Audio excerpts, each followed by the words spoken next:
So good morning everyone, welcome to newspaper decoded. आज हम 16 जून का द हिंदू न्यूज़पेपर देख लेते हैं। तो जो फर्स्ट न्यूज़ है वो बेसिकली यहाँ पे एक हेलीकॉप्टर जो कि यात्रियों को ले जा रहा था केदारनाथ टेम्पल गुप्त काशी के पास संडे मॉर्निंग में जो है वो क्रैश हो गया, जिसका रीज़न बेसिकली बताया जा रहा है the accident likely to occur due to low visibility caused by bad weather. उसके बाद कुछ इमीडिएट एक्शंस लिए हैं गवर्नमेंट ने कि 4 धाम हेलीकॉप्टर सर्विसेज जो है सस्पेंड कर दी गई हैं कम्प्लीटली, हेलीकॉप्टर सर्विसेज टेम्परेली, और 5 लाख का कंपनसेशन दिया गया है जो भी डिसीज़्ड हैं उनके किन्स को। और हाई लेवल का इंक्वायरी कमेटी बिठाई गई है। सिर्फ ओनली एक्सपीरियंस्ड जो पायलट्स हैं उनको अलाउ किया जाएगा हाई ऑल्टीट्यूड फ्लाइट्स जो है उड़ाने के लिए, और डीजीसीए को डिप्लॉय करने हैं ऑफिसर्स केदारनाथ में फॉर सेफ्टी चेक्स, है ना।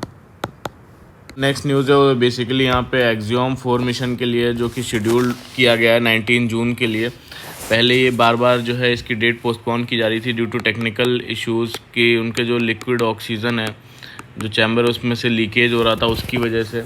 तो एक्सियोम 4 मिशन है क्या? बेसिकली एक्सियोम 4 मिशन ये एक कमर्शियल एक ह्यूमन स्पेस फ्लाइट मिशन है ना, जो कि एस्ट्रोनॉट्स को इंटरनेशनल स्पेस स्टेशन में ले जाएगा और स्पेस की स्टडी के लिए, माइक्रोग्रेविटी की स्टडी के लिए और आउटर स्पेस मिशंस के लिए तैयार करेगा। तो ये एक प्राइवेटली जो है प्राइवेट ओन जो है ये मिशन है जिसमें कोलैबोरेशन है नासा का, स्पेस एक्स का और इसरो का। ठीक है, ये इम्पॉर्टेंट इसलिए कि इसमें कि एक इंडिया के एस्ट्रोनॉट भी जा रहे हैं और जिनका नाम है शुभांकर शुक्ला जी। और तो ये बेसिकली पायलट है फ्रॉम इसरो, ठीक है, वो उसमें क्रू में रहेंगे और स्ट्रेंथन करेगा इंडिया का कोलैबोरेशन जो कि प्राइवेट ग्लोबल स्पेस कंपनीज़ हैं जैसे कि स्पेस एक्स हो गई और एक्सियोम हो गई, है ना, ये सब। नेक्स्ट न्यूज़ उसमें बेसिकली यहाँ पे इजराइल और ईरान ने एक दूसरे पर फिर से एयर और मिसाइल अटैक्स किए और जिसमें कि ईरान में लगभग 68+ लोग मारे गए और इजराइल में 13 लोग जैसे 10 दिन में इंक्लूडिंग सिविलियंस मारे गए। तो इजराइल ने ईरानियों को जो है वेपन्स फैसिलिटीज़ के पास से हटने को बोला है। वहीं ईरान ने भी इजरायली जो है सिटीजन्स को वाइटल एरियाज से दूर जाने को कहा है। तो इकोनॉमिक इम्पैक्ट इसका क्या होगा कि इजराइल ने ईरान के जो ऑयल और गैस सेक्टर को टारगेट किया, है ना। इजराइल ने ईरान के ऑयल और गैस सेक्टर पर टारगेट किया और इससे ग्लोबल इकोनॉमी पर असर पड़ सकता है। और जो नतान्ज यूरेनियम फैसिलिटी है जो ईरान में, नतान्ज यूरेनियम फैसिलिटी भी इजराइल ने डिस्ट्रॉय करने का दावा किया है। तो अब बेसिकली दोनों साइड के प्रेसिडेंट बोल रहे हैं कि अगर हमले जारी रहे तो जो है हैवी प्राइस दोनों साइड को देना पड़ेगा। और तो संडे को होने वाली जो यूएस ईरान की न्यूक्लियर टॉक्स थी वो बेसिकली इस पर रोक लग गया और अमेरिका चाहता है कि ईरान जो है वो स्ट्रिक्ट जो न्यूक्लियर सैंक्शंस हैं वो जो है एक्सेप्ट करे। और ईरान का कहना है उसका प्रोग्राम पीसफुल पर्पस के लिए है। इंडियंस पे भी इम्पैक्ट पड़ेगा क्योंकि बहुत सारे जो इंडियंस हैं वो जो है मिडिल ईस्ट काम करने जाते हैं, है ना। और इज़राइल में भी काफ़ी लोग रहते हैं और ईरान में भी काफ़ी लोग रहते हैं हमारे, और जो गल्फ़ कंट्रीज़ से हम काफ़ी ऑयल इंपोर्ट करते हैं तो उस पर भी जो है ऑयल प्राइसेस पे भी इम्पैक्ट पड़ेगा। तो नेक्स्ट न्यूज़ है उसमें basically Punjab parties unite against one nation one election push. तो वन नेशन वन इलेक्शन का कॉन्सेप्ट क्या है बेसिकली कि एक प्रपोज़ल है इंडिया में ताकि जो है साइमल्टेनियस इलेक्शन कराए जाएं, साइमल्टेनियस एक साथ इलेक्शंस कराए जाएं लोकसभा में और स्टेट असेंबलीज़ में, ठीक है। तो ये क्या है, इलेक्टोरल जो साइकिल होती है अक्रॉस द कंट्री उसको हार्मोनाइज़ करने के लिए, सिंक्रनाइज़ करने के लिए, ताकि जितने भी इलेक्शंस हैं एक ही बारी में हो जाएं, ठीक है, वंस इन 5 ईयर, ठीक है। और क्यों इसको प्रपोज़ किया गया कि एक तो बोलते हैं कि जो है ये रिड्यूस करेगा जो फ्रीक्वेंट इलेक्शन एक्सपेंस हैं उसको रिड्यूस करेगा, है ना। और model code of conduct disruptions जो होते हैं वो लिमिट करेगा गवर्नेंस जो डिसरप्शंस होते हैं repeated code of conduct enforcement की वजह से। और बेटर पॉलिसी फोकस होगा, गवर्नमेंट को फोकस करेगा लॉन्ग टर्म जो है प्लानिंग में, है ना, ऐसा बोलते हैं। और वोटर टर्नआउट पोटेंशियली इम्प्रूव होगा with a single election mobilization. But इसमें चैलेंजेस क्या हैं कि फेडरल स्ट्रक्चर का रिस्क है, डिफरेंट स्टेट्स को वो चाहेंगे कि डिज़ोल्व कर दे असेंबलीज इंडिपेंडेंटली, है ना, फेडरल स्ट्रक्चर रिस्क है। Structure risk, constitutional amendment needed, constitutional amendment जो है करने होंगे कई सारे, आर्टिकल 83, 85, 172, 174 इन सब में। लॉजिस्टिक और सिक्योरिटी इशू मैनेज करना साइमल्टेनियस इलेक्शन नेशन वाइड, वो ह्यूज टास्क होगा। और रिक्वायर सपोर्ट जो है चाहिए होगा सारी पॉलिटिकल पार्टीज़ का, है ना, और स्टेट्स का। तो कई सारे कमीशंस और पार्लियामेंट्री कमिटीज़ इस चीज़ को स्टडी कर रही हैं और हाई लेवल कमेटी बनाई गई है हेडेड बाई रामनाथ कोविंद जी, ठीक है, टू एग्जामिन दिस फिजिबिलिटी। ये सारा वन नेशन वन इलेक्शन के बारे में है। जो नेक्स्ट न्यूज़ है उसमें बेसिकली यहाँ पे कुछ भी इम्पोर्टेंट नहीं है। ये medium and message Kerala child rights panel to launch internet radio for children. तो एक ऑनलाइन रेडियो स्टेशन जो कि सिर्फ बच्चों के लिए बनाया गया है ना, और पूरी दुनिया में कहीं से भी सुन सकते हैं।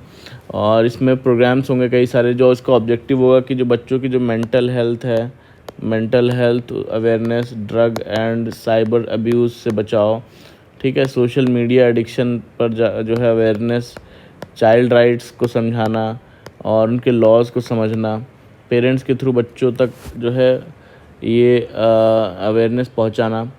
तो कंटेंट इस पे यही सब रहेगा, एक्सपर्ट के व्यूज़ रहेंगे, ठीक है, एक्सपर्ट के इंटरव्यूज़ रहेंगे, इसमें सोशल इश्यूज़ पर डिस्कशन होगा, कमीशन के ऑफिशियल ऑर्डर्स और अपडेट आएंगे, मोटिवेशनल स्पीचेस रहेंगी। तो ये सब रहेगा बेसिकली, है ना।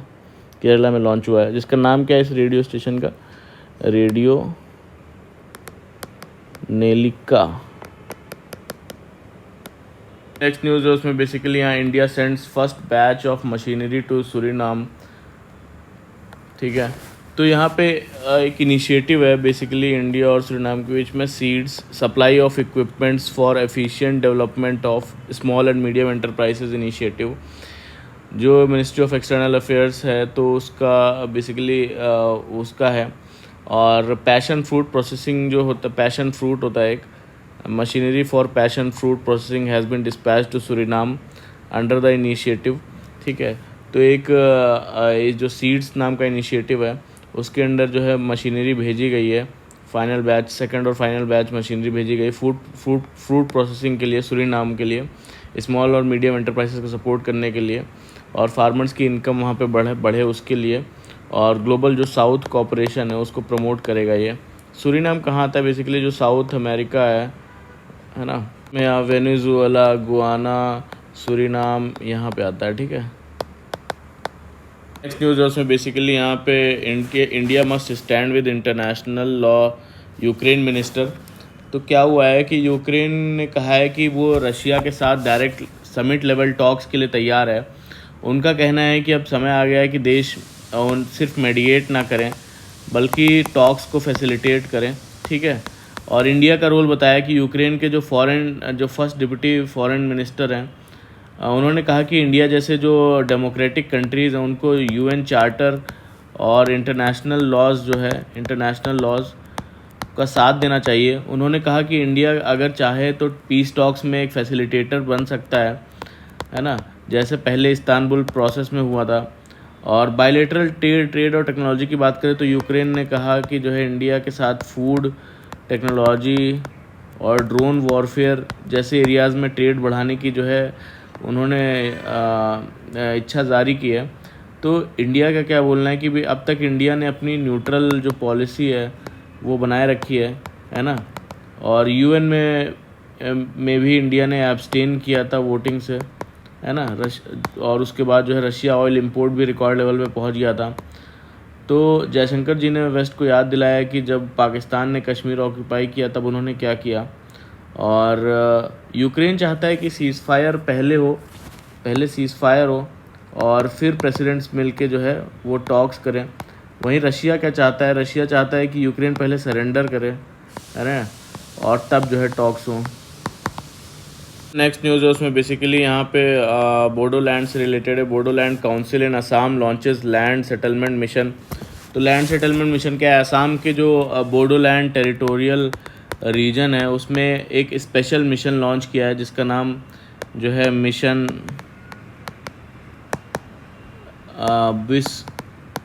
विमुक्ति 2.0।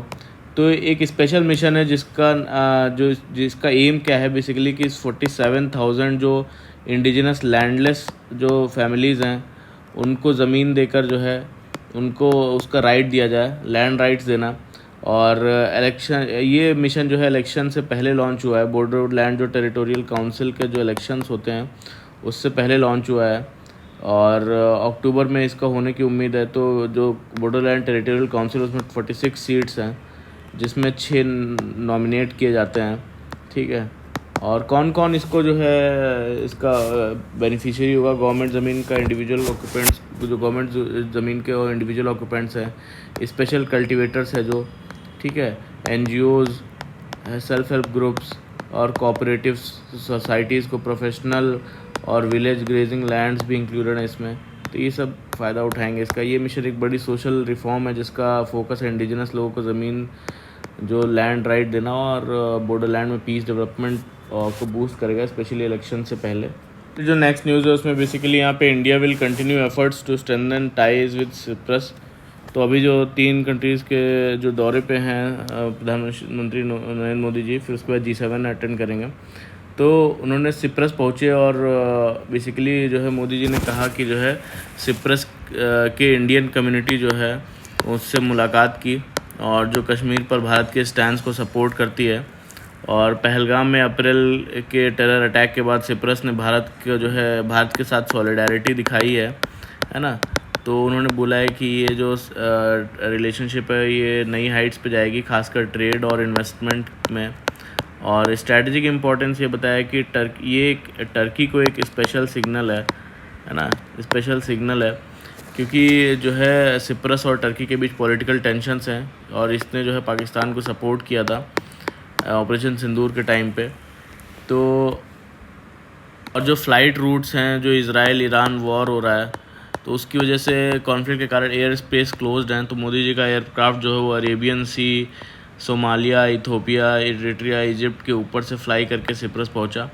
और आगे का शेड्यूल ये है कि जो है हाई लेवल मीटिंग प्लान है। सिप्रस के बाद मुझे कनाडा जाएंगे जहां G7 मीटिंग के लिए अटेंड करेंगे, फिर क्रोशिया जाएंगे। तो अब ये बाकी जब G7 मीटिंग अटेंड करेंगे तो वहाँ पे हम G7 के बारे में सारा देखेंगे।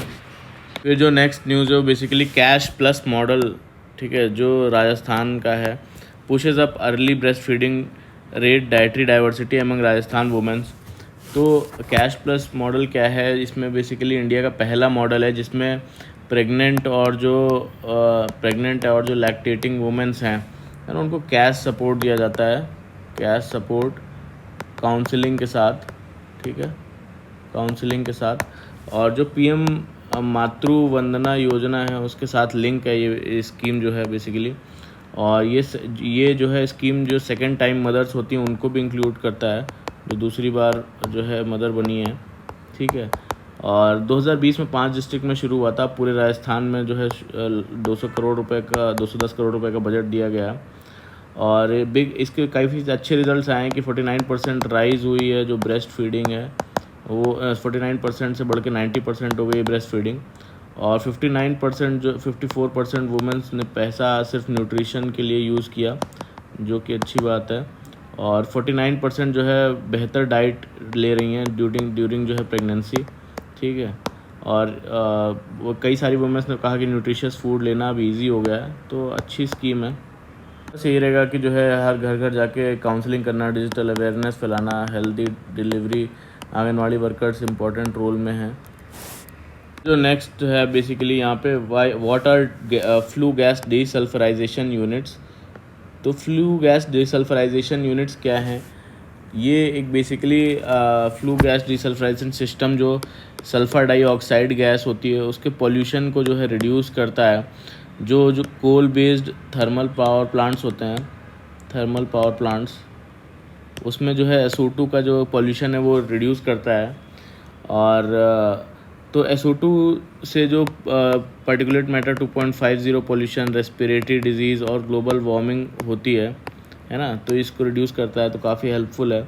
और फ्लू गैस डीसल्फराइजेशन काम करता है बेसिकली लाइम वाटर, या जो लाइम वाटर होता है या जो SO2 होता है उसको न्यूट्रलाइज़ करता है, न्यूट्रलाइज़ करने के लिए, ठीक है। मोस्ट कॉमन मेथड जो यूज़ होता है वेट लाइमस्टोन ट्रीटमेंट,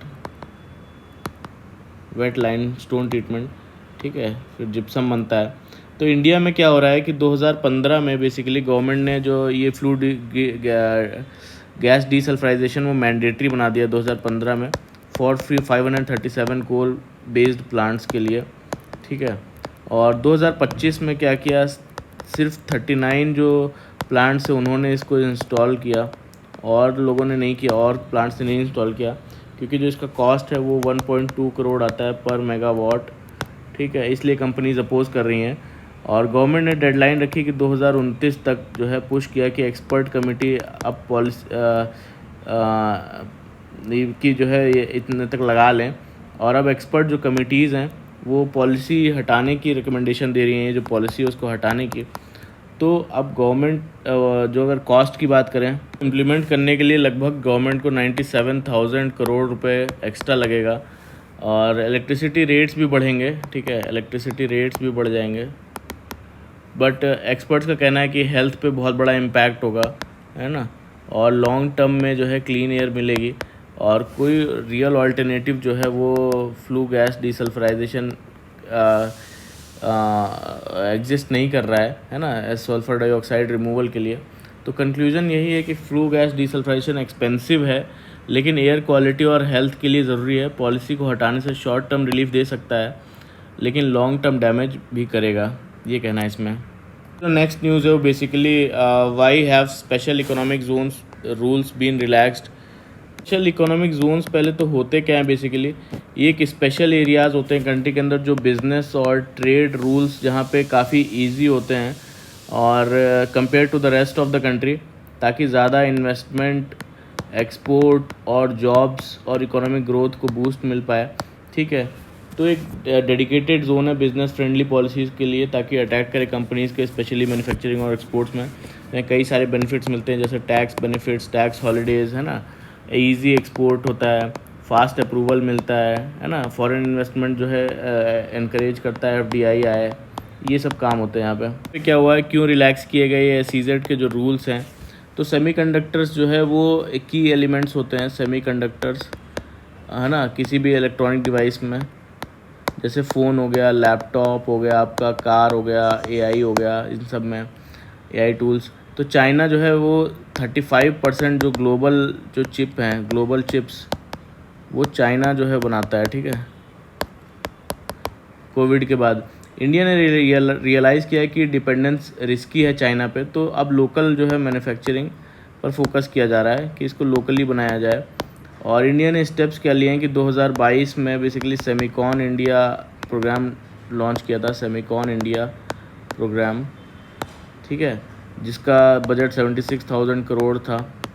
फिर उसके बाद में जून 2025 में गवर्नमेंट ने जो SEZ रूल्स हैं उसको रिलैक्स किया प्रमोट करने के लिए। सेमीकंडक्टर जो प्रोडक्शन है, अब जो रिक्वायरमेंट्स है वो रिड्यूस कर दी गई कि मिनिमम जो स्पेशल इकोनॉमिक जोन्स की लैंड रिक्वायरमेंट है वो 50 हेक्टेयर से बेसिकली घटा के 10 हेक्टेयर कर दी गई है।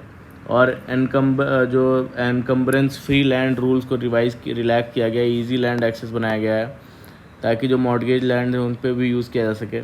और डोमेस्टिक सेल्स जो है वो अब अलाउ कर दी गई, पहले बाहर ही बेच सकते थे, अब डोमेस्टिक सेल्स भी अलाउ कर दी गया है ना, ताकि अर्लियर एक्सपोर्ट, पहले सिर्फ एक्सपोर्ट अलाउड था, अब जो है डोमेस्टिकली भी बेच सकते हैं। तो इम्पैक्ट अब तक क्या हुआ है कि 2 न्यू SEZs को अप्रूवल मिला है, 2 न्यू SEZs को, ठीक है। कौन कौन से हैं, एक माइक्रोन जो सनत गुजरात में है, ठीक है, गुजरात में, और एक जो है एक्वस जो कि धरावड़ कर्नाटका में है, ठीक है। तो India is making policy changes, है ना, ताकि वो ग्लोबल हब बन सके चिप मेकिंग का, ताकि रिड्यूस करे इंपोर्ट्स पे जो डिपेंडेंस है और इंश्योर करे स्टीडी सप्लाई जो डोमेस्टिक नीड्स के लिए उसकी, है ना। नेक्स्ट न्यूज़ जो बेसिकली यहाँ पे ग्रीन लॉजिस्टिक्स के बारे में है, री imaging a green movement of goods. तो इंडिया का जो लॉजिस्टिक सेक्टर है वो बेसिकली 2033 तक 428 बिलियन डॉलर तक पहुँचने वाला है। कब तक? 2033 तक। और ये सेक्टर जो है ट्रेड और इकोनॉमी के लिए इम्पॉर्टेंट है, लेकिन जो है इसमें प्रॉब्लम क्या है कि एनवायरनमेंट को नुकसान पहुंच सकता है और को भी नुकसान पहुंच सकता है ना। और बेसिकली ट्रक्स अगर देखें तो सिर्फ 3% व्हीकल हैं, लेकिन जो है ट्रांसपोर्टेशन पोल्यूशन 1/3 जो है पोल्यूशन ट्रक्स ही करते हैं, ठीक है, इनका हिस्सा होता है। ग्रीन लॉजिस्टिक्स का मतलब क्या होता है? ग्रीन लॉजिस्टिक्स का मतलब होता है कि इलेक्ट्रिक व्हीकल, जो लिक्विफाइड नेचुरल गैस ट्रक्स का यूज़ करना, रोड के जो है बदले जो है रेल फ्रीट कॉरिडोर यूज़ करना, ठीक है, और रोड रेल यूज़ करना, ठीक है। आर्टिफिशियल इंटेलिजेंस टूल से रूट को ऑप्टिमाइज़ करना, ठीक है, रूट और लोड ऑप्टिमाइज़ करना। ग्रीन वेयर हाउस बनाना, ग्रीन वेयर हाउस जिसमें सोलर पावर्ड हो, वाटर का रीयूज़ हो, है ना, और एफिशिएंट लाइटनिंग हो। तो ये सब ग्रीन लॉजिस्टिक्स का मतलब है। गोल क्या है? गोल बेसिकली नेट ज़ीरो एमिशन करना, नेट ज़ीरो एमिशन, और 2047 तक जो है विकसित भारत का पूरा विज़न, ठीक है। तो ग्रीन लॉजिस्टिक्स से सिर्फ पॉल्यूशन कम नहीं होगी, बल्कि स्मार्ट और सस्टेनेबल बिजनेस ग्रोथ भी पॉसिबल होगी, ऐसा बोलना है इसमें। नेक्स्ट न्यूज़ है उसमें बेसिकली यहाँ पे जो इजराइल ईरान का जो टेंशन चल रहा है, उसमें यूएस डोनाल्ड ट्रम्प ने ईरान को जो है वार्निंग दी है कि अगर उसने यूएस पर अटैक किया तो यूएस अपनी पूरी ताकत से जो है उसका रिटेलिएट करेगी। ट्रम्प ने कहा कि इजराइल के ईरान पर जो हमले हो रहे हैं उसमें अमेरिका का कोई हाथ नहीं है, और ईरान ने जो है मिसाइल अटैक से जो है रिटेलिएट किया, लेकिन डील के लिए तैयार है, ऐसा बोलना है। जो next news basically Russia hits refinery supplying fuel to Ukrainian forces. Russia ने यूक्रेन का जो पुलटावा रीजन है उसका जो क्रेमेंचुक ऑयल रिफाइनरी है, ठीक है, ऑयल रिफाइनरी, उस पर रात भर जो है मिसाइल और ड्रोन से अटैक किया, और ये रिफाइनरी जो है बेसिकली यूक्रेनियन फोर्सेस को फ्यूल देती थी। रशिया ने जो बेसिकली वहाँ के विलेजेस हैं उस पर भी जो है बोला कि अनेक्स कर लिया है, कब्ज़ा करने का दावा किया है, ऐसा बोला इसमें। यहाँ पे जो नेक्स्ट है वो बेसिकली G7 जो कंट्रीज़ की मीटिंग अभी होनी है कनाडा में, तो अब उसके लिए है basically G7 leaders meet in Canada amid rising US policy and trade tension जो हो रही है G7 मीटिंग। G7 क्या है? G7 कंट्रीज़ बेसिकली दुनिया के जो सबसे एडवांस्ड इकोनॉमिक ग्रोथ वाली कंट्रीज़ हैं, है ना, डेवलप्ड कंट्रीज़, जैसे कि United States, United Kingdom, France, Germany, Italy, Canada, Japan, इन सब का एक जो है ऑर्गेनाइजेशन है। तो अब बेसिकली है क्या? तो ये सारे 7 पावरफुल और डेवलप्ड कंट्रीज़ हैं, है ना, और इसका पर्पस क्या होता है बेसिकली G7 का, कि जो है जो भी ग्लोबल इशूज़ है, जैसे इकोनॉमिक इशूज़ हो गए, है ना, इकोनॉमिक इशूज़ हो गए, climate change, security, global crisis, technology policies, इन सब पर डिस्कशन करना और कोऑपरेट करना, क्लाइमेट चेंज, है ना। और इसकी शुरुआत जो है 1975 में हुई थी, है ना, पहले कनाडा के जुड़ने के बाद 1975 में हुआ था। पहले ये G6 था, फिर उसके बाद में जब कनाडा जुड़ गया तो फिर उसके बाद में G7 हो गया, है ना। इन टॉपिक्स जो भी G7 में होने वाले हैं वो क्या क्या होंगे? बेसिकली रशिया यूक्रेन वॉर रहेगा, क्लाइमेट एक्शन रहेगा, चाइना का जो इन्फ्लुएंस का रिस्पॉन्स है उस पर रहेगा, artificial intelligence and digital economy रहेगा, ग्लोबल सिक्योरिटी एंड पीस रहेगा ना, ये सब चीज़ें डिस्कशन में रहेंगी। पहले G7 से पहले ये G8 भी था, है ना। G8 जो है 1997 में था, जो 1997 में था जब रशिया ने इसको ज्वाइन किया था, बट फिर उसके बाद रशिया को सस्पेंड कर दिया गया 2014 में, ठीक है। और तब से जब से उसने क्रीमिया जो है पर कब्ज़ा कर लिया था, यूक्रेन का जो हिस्सा था, तब से फिर ये इसके बाद G7 बन गया। तो ये था हमारा पूरा आज का द हिंदू का न्यूज़ डिस्कशन, और प्लीज़ अच्छा लगा हो तो लाइक करिएगा, कमेंट करिएगा और सब्सक्राइब भी कर लीजिएगा हमारे चैनल को, और बताइएगा कोई भी सजेशन है कैसे इसको इम्प्रूव कर सकते हैं, आप लोग को समझ में आता है नहीं आता है तो बताइएगा। और thank you very much for the discussion.